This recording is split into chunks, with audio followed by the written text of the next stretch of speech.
question is it true too much exercise can be harmful? The quick answer is yes.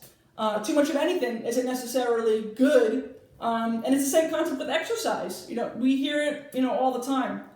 Everything in moderation. This is no different.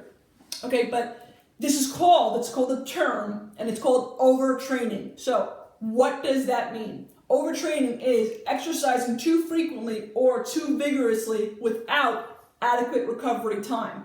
So some of you may be hearing this and saying, too vigorously? I don't do CrossFit workouts, so I'm shielded from overtraining. That's not how overtraining works, okay? It can happen to anybody. It can happen to John over here, who went a little too heavy on the weights, or it can happen to Jane, who decided to take an extra step class this week, and it really put her over the edge. Or a triathlete who has an upcoming event, and he's doing an extra 2 workouts a week to prep for it.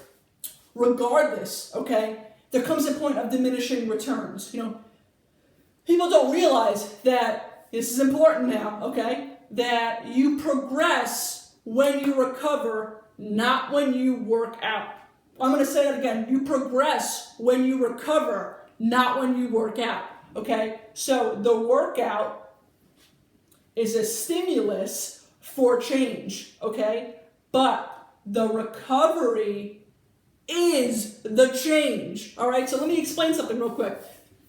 When you work out, okay, you get like little micro tears in the muscles, okay? It's normal, relax.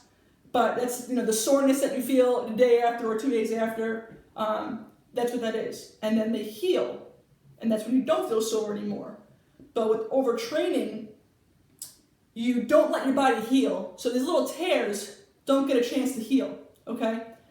And that opens up the door for injury, okay? So you want these little tears to heal because that's how you get stronger. That's your recovery. That's how you progress. All right, so first of all, another little fun fact for you. Our bodies are actually very good at adapting to change. However, it has to be a gradual change. So your bodies have to adapt to change before another stress can be put on it. All right. So let's go over a few symptoms here of overtraining. Okay. I'm only going to touch on a few of them. There's many of them. There's physical, and then there's psychological and emotional symptoms as well. So the 2 big ones are you're leaving your workouts more exhausted than energized. Okay, and the second big one is you're having decreased performance. So you're not performing as well. So some other ones are a loss of appetite, sleep disturbances, difficulty concentrating. Getting injured frequently, you can't fight off infections, what's another one? You're feeling down. So, those types of things. So it's really more about being in tune with your body and, taking care of yourself, knowing when to stop, knowing when to recover, knowing not to work the same muscle, the next day when you're sore. So, things like that. Really just about being mindful.